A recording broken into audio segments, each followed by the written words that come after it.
The Adventures of Toto, written by Ruskin Bond. The story narrates the adventures that followed after the narrator's grandfather, who was an animal lover, bought Toto, a monkey.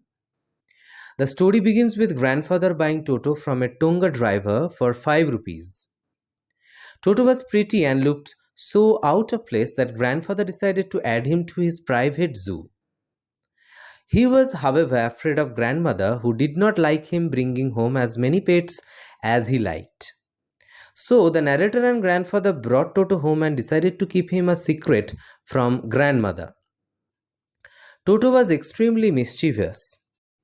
The narrator at one point in the story writes that if there is a part of the brain especially devoted to mischief, that part was largely developed in Toto.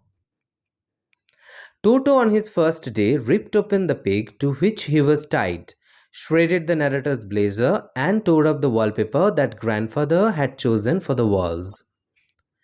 Toto was then transferred to the servants' quarters where he lived with the other pets. Usually, most of grandfather's pets got along well with each other.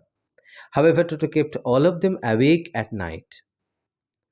To prevent further such issues, grandfather decided to take Toto with him to Dehradun. However, the journey was not the one grandfather was expecting. He and Toto made it through most of the trip without any incident, but at the railway turnstile, Toto suddenly poked his head out of the bag and scared the ticket collector.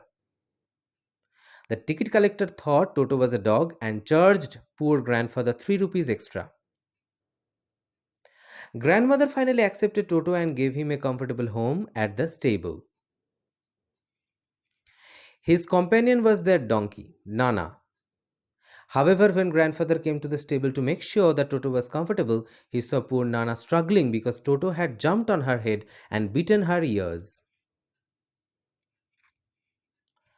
Toto loved the warm baths that grandmother prepared for him. It was a treat for him.